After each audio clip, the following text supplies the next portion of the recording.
अशोक मोर के धरती एकर शान निराला बा। ए माटी में जन्मी सीता एकर महिमा न्यारा बा। धोती कुर्ता पहना बाह कांध पे गमछा सोभेला। होली दिवाली छठ और तीज सबके मन से मनावेला।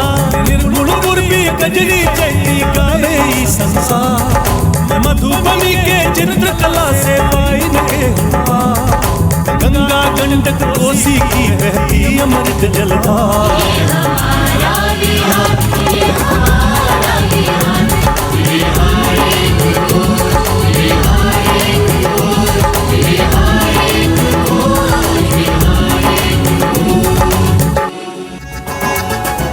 चलो भाई, अब मैं गांव मंदिर जाऊंगा, जो कि इस गांव के बीच में ही है।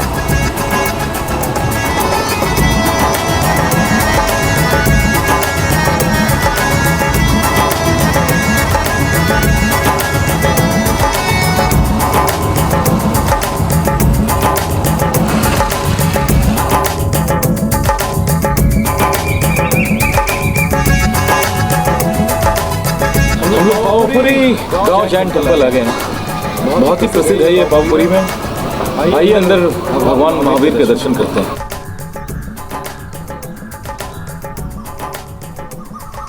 यही वो स्थान है जहां भगवान महावीर का निर्वाण हुआ।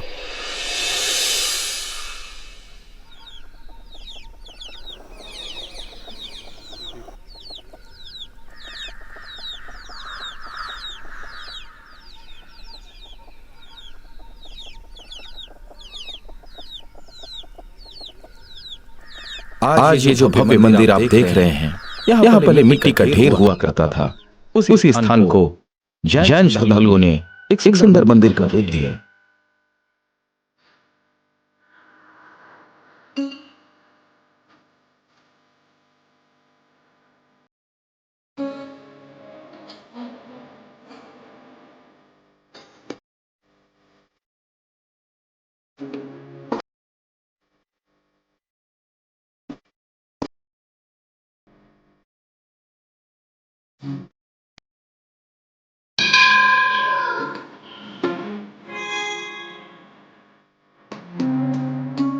यहाँ के जैन श्रद्धालुओं ने भगवान महावीर के चरणों को एक बहुत ही खूबसूरत मंदिर नुमा आकृति से ढका है, जो कि सोने का है।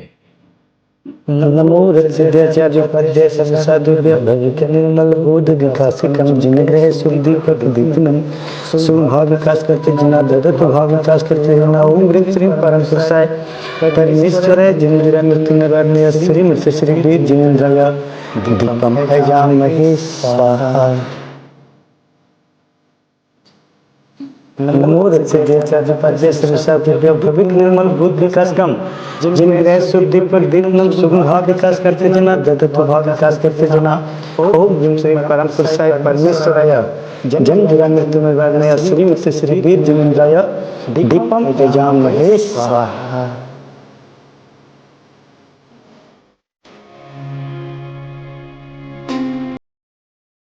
ये भगवान महावीर स्वामी के हम हमारे अंतिम 24 तीर्थंकर के चरण आप देख रहे हैं। यहाँ पे यहीं पर भगवान का निर्वाण भूमि, यहीं पर उनको मोक्ष की प्राप्ति है, यही स्थान है। और यहाँ से ले जाकर हम लोग जल मंदिर जो वहाँ है उनका अग्नि संस्कार वहाँ करवाया।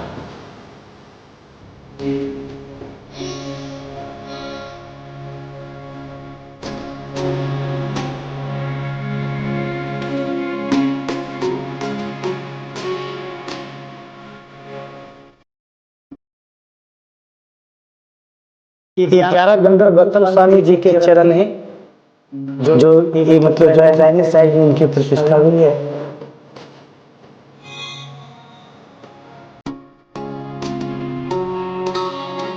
भगवान महावीर स्वामी जी के बड़े भाई राजा नंदीवर्धन महाराज जी के हर का चरण का प्रतिष्ठा करवाया हुआ है, जो 2537 साल पुराना चरण है। और भगवान महावीर स्वामी जी की पावन निर्वाण भूमि पे ये सबसे पुराना चरण है, जो 2537 साल पुराना है सर जी।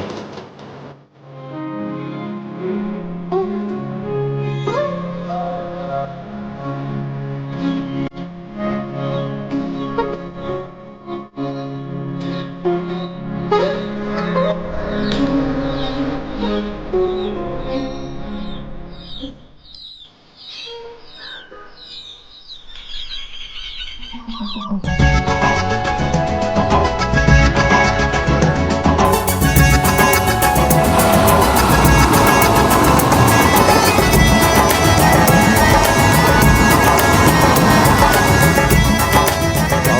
में आकर मैंने जल मंदिर, कमल सरोवर, नौलखा मंदिर और गांव मंदिर को देखा।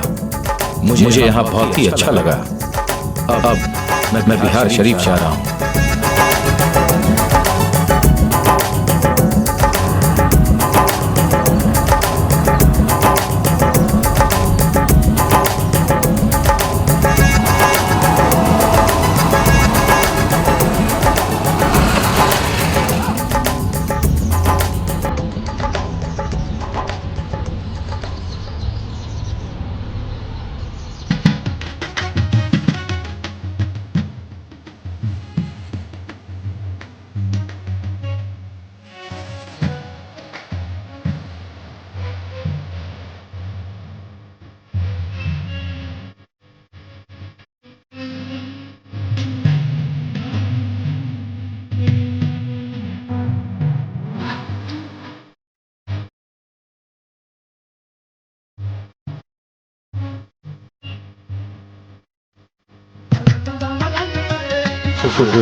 हजरत मखदूम साहब के निस्वार्थ सेवा दर्शन और संदेश के कारण शहर के नाम में शरीफ लगा है।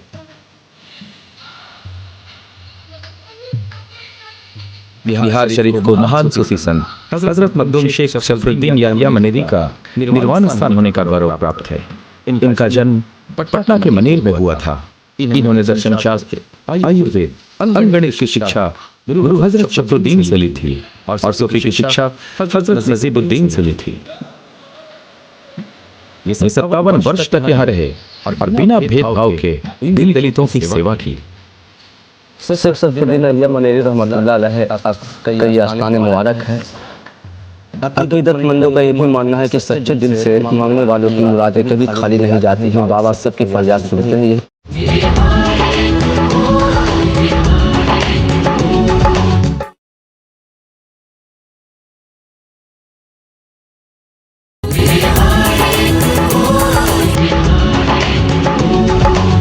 ये जो आप देख रहे हैं, यहाँ शेख शफरुद्दीन अलिया मनेरी रहमतुल्लाह अलैह अपने वालिदा के साथ में लेटे हुए हैं, आराम फरमा है। और यहाँ आने वाले की ना सिर्फ मन्नतें पूरी होती है बल्कि भूत प्रेत शैतान के शिकार लोग भी यहाँ आते हैं और अपनी मन्नतें मांगते हैं। इनका जन्म पटना के मनेर में हुआ था। इन्होंने दर्शन शास्त्र, आयुर्वेद, अंगणित की शिक्षा गुरु हजरत शफरुद्दीन से ली थी और सूफी की शिक्षा हजरत नजीबुद्दीन से ली थी। ये 57 वर्ष तक यहाँ रहे और बिना भेदभाव के दीन दलितों की सेवा की।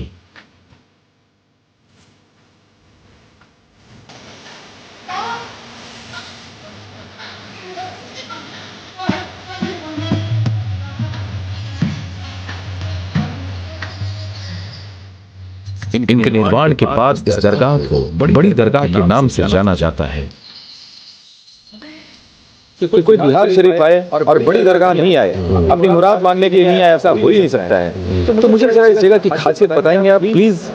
हजरत मखदूम शेख शफरुद्दीन अहमद मनेरी का मकबरा है, रौज़ा है। यहाँ जो लोग भी हर कास्ट के जो कोई कास्ट के लोग आते हैं, जो मुराद उनकी होती है, जो मन्नतें होती है, उनकी मन्नतें इनकी दुआओं के बरकत से पूरी होती है।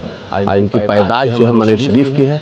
इन्होंने 12-36 वर्ष राजगीर में मखदूम कुंड में इबादत किया। मेरा ख्याल है ये जो मखदूम कुंड राजगीर में घूम कर आया हूँ, ये इससे रिलेटेड है। जी हाँ खालिद साहब, मैं यहाँ आकर अपने आप को बहुत खुशकिस्मत, बहुत धन्य महसूस कर रहा हूँ। जब भी बिहार शरीफ आऊँगा आपसे जरूर मिलूंगा और यहाँ आकर अपनी मुराद जरूर मांगूंगा। आप मेरे लिए दुआ कीजिएगा, मेरी भी मुराद पूरी हो जाए। इंशाल्लाह मैं आपके लिए दुआ करूँगा।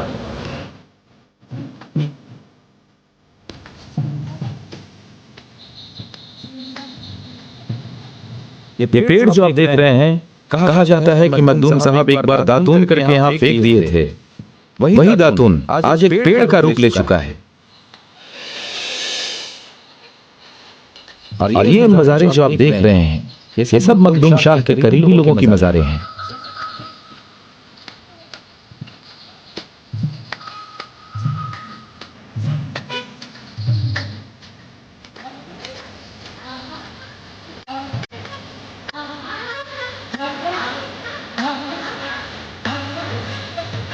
इस परिसर में ईदगाह भी है।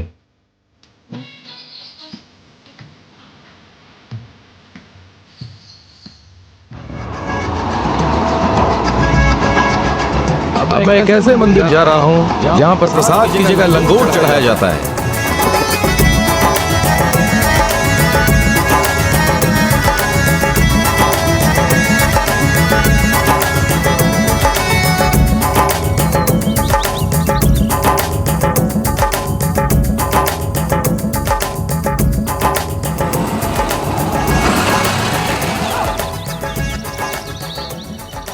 तो ये है बाबा मणिराम का अखाड़ा।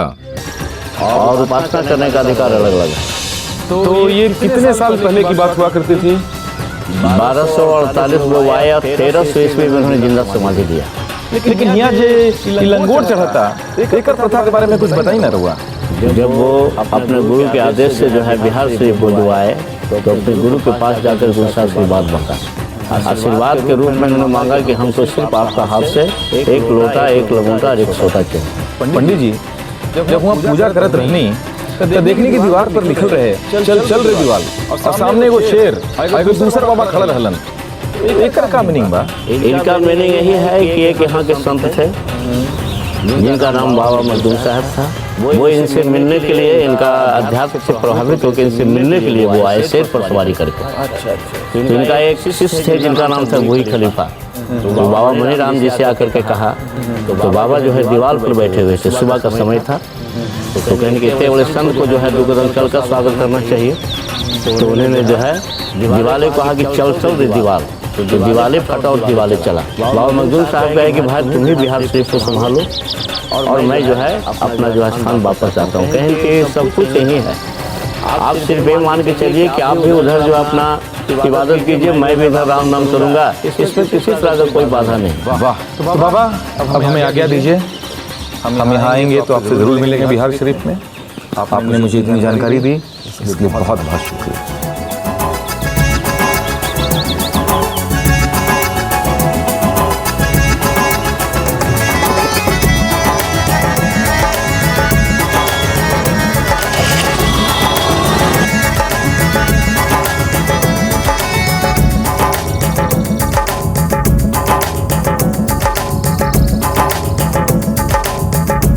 ये मेरी बाइक तो कमाल की है, जो इस खड़ी पहाड़ी पर भी बड़ी शान से चढ़ती जा रही है। वाह, बाइक हो तो ऐसी डिस्कवर 150 सीसी जैसी।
काश